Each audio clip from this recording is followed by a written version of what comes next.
నమస్తే friends. Healthy and tasty palak paneer అలాగే సంగటి ప్రిపరేషన్ నా స్టైల్లో ఎలా చేస్తూ ఉంటానో చూసేయండి మీరు. ఇలా స్క్వేర్ షేప్లో ముందుగా మనం పన్నీర్ని కట్ చేసి పెట్టుకోవాలి. నేను ఇక్కడ 200 గ్రామ్స్ తీసుకున్నాను. తర్వాత తాజాగా ఉన్నటువంటి 2 పాలకూర కట్టలు తీసుకొని వాటిని నీటిలో శుభ్రపరిచి తర్వాత ఒక మిక్సీ జార్కి మనం కన్వర్ట్ చేసుకోవాలి. అందులో నేను ఈ ఇంగ్రీడియంట్స్ అన్నీ యాడ్ చేస్తున్నానండి. ఉల్లి వెల్లుల్లి అనేది చాలా తక్కువ వాడుతూ ఉంటాను నేను. కొన్ని కిస్మిస్ జీడిపప్పు కూడా యాడ్ చేస్తూ ఉంటాను.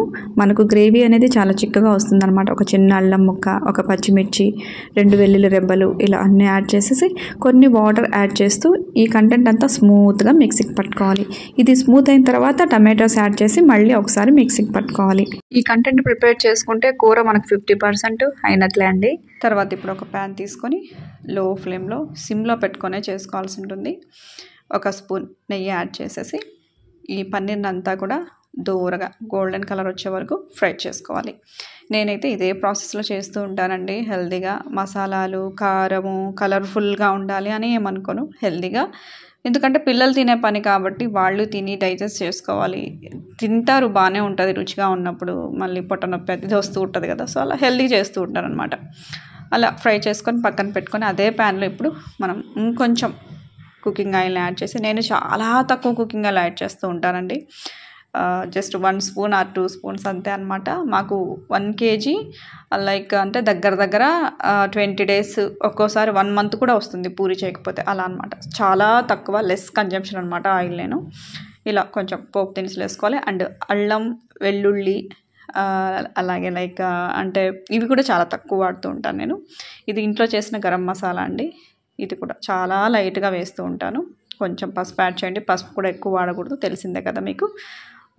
స్పెర్మ్ కౌంట్ తగ్గుతుంది అనమాట జెంట్స్లో. మనం ఓవర్గా పసుపు ఎక్కువ వాడితే తక్కువ వాడుకోవాలి. తర్వాత మనం ముందుగా ప్రిపేర్ చేసి పెట్టుకున్నటువంటి ఆ పాలకూర కంటెంట్ అంతా కూడా అందులో వేసి అది కొంచెం ఉడుకు పట్టాక మీరు రుచికి తగినంత సాల్ట్ కూడా యాడ్ చేసుకోండి. తర్వాత మనము ఫ్రై చేసి పెట్టుకున్నటువంటి ఈ పన్నీర్ని యాడ్ చేయాల్సి ఉంటుంది అనమాట.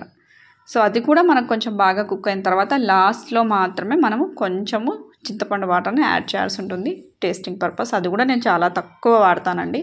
సో నోటికి నాలుకకు రుచిగా ఉండేటట్లు ఎంత కావాలో అంత వాడతాను, ఓవర్గా అయితే వాడను. ఎందుకంటే మా ఇంట్లో 5 years చిన్న బాబు ఉన్నాడు. తను తినేలాగే నా వంట ప్రిపరేషన్ అలా ఉంటుంది అనమాట. ఏదైనా కానీ అంటే మనం కొంచెం మసాలాలు, కారము, ఉప్పు, ఘాటు అన్నీ తగ్గిస్తే కొంచెం కూరలు అనేది ఎక్కువగా తీసుకున్నా మనకి ఎటువంటి గ్యాస్ట్రిక్, అసిడిటీ ఇలా రాకుండా ఉంటాయి అన్నమాట. మసాలాలు హెవీగా వాడిన కూరలు తినడం వల్ల హెల్త్ ఇష్యూస్ వస్తాయండి, మనకు డైజెస్టివ్ ఇష్యూస్ వస్తాయన్నమాట. లైక్ అంటే గ్యాస్ట్రిక్ ఇష్యూస్ బాగా ఎక్కువ వస్తాయి. సో అవన్నీ తగ్గించుకుంటే మనకు అవి రాకుండా చూసుకోవచ్చు, అంతే, ఏమీ లేదు.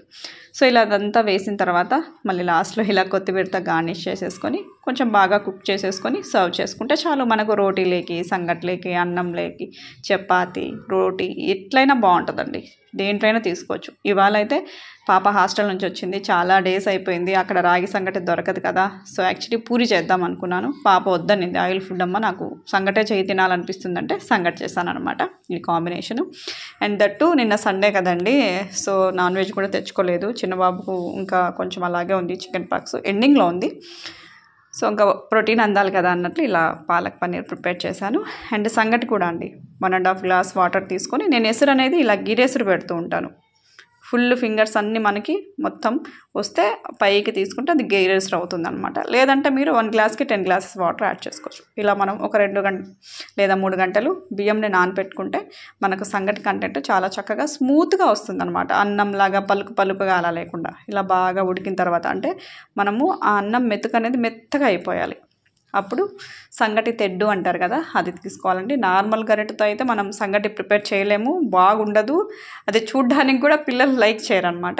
సో ఇలా తెడ్డుతో చేసుకుంటేనే మనకు చాలా చక్కగా ఉంటుంది. నేను ముందు సాల్ట్ యాడ్ చేయడం మర్చిపోయాను, అందుకే ఇప్పుడు లైట్గా కొంచెం సాల్ట్ యాడ్ చేసి ఇలా మెత్తగా బాగా మనము ఎనుపుకోవాలి అన్నం అంతా కూడా. మనకు రైస్ అంతా మెత్తగా అయిపోయిన తర్వాత పిండిని యాడ్ చేసుకోవాలి. ఆ కంటెంట్ అనేది మన ఇష్టం, ఎంత కావాలంటే అంత వేసుకోవచ్చు. నేను కొంచెం పిండి ఎక్కువ యాడ్ చేస్తూ ఉంటాను. సో ఇవాళ నేను రైస్ ఎంత తీసుకున్నానో అంత యాడ్ చేశాను. 1.5 glass రాగి పిండి యాడ్ చేశాను అనమాట. ఇది బాగా మొత్తము ఆ అన్నము రాగి పిండి మిక్స్ అయిపోయే వరకు బాగా ఎనుముకోవాలండి. సో సంగట్లో ఉండే మనకు పనితనం ఏంటంటే ఎనుపుకోవడమే. కొంచెం శక్తి కావాలి, ఎనర్జీ కావాలి. ఒక 5 మినిట్స్ బాగా అన్ని రెండు మిక్స్ అయిపోయే వరకు ఎనపాలి. విసుగు రాకూడదు, ఇంట్రెస్ట్గా ఎనపాలన్నమాట. మనం సరిగ్గా మిక్సప్ అవ్వలేదనుకోండి, అది చూసేదానికి బాగుండదు, తినేదానికి బాగుండదు అనమాట. కొంచెం ఓపిక ఉండాలి సంగటి చేయాలంటే. అలా ఎనుపుకున్న తర్వాత మళ్ళీ ఒక 5 మినిట్స్ లో ఫ్లేమ్లో చేసుకొని తర్వాత మనం అలాగే తినొచ్చు, లేదంటే చిన్ని చిన్ని ముద్దలు చేసుకొని తినొచ్చు అనమాట. సో ఇది మా ఆఫ్టర్నూన్ యొక్క ఒక సింపుల్ డిష్ అండి. సో ఇలాంటివి ఎన్నో మరి మీరు లైక్ చేసి ఇలాంటివి కావాలి అనుకుంటే ప్రతిరోజు డిష్ నేను ఇలా పెడుతూనే ఉంటాను. బట్ నాకు ఏమంటారు, మిమ్మల్ని అట్రాక్ట్ చేసే విధంగా కలర్ఫుల్గా చూపించడం రాదు, చెప్పడం రాదు, తెలిసింది ఇలా చేస్తూ ఉంటాను. I will try my level best అండి. Thank you for watching. Take care. Bye.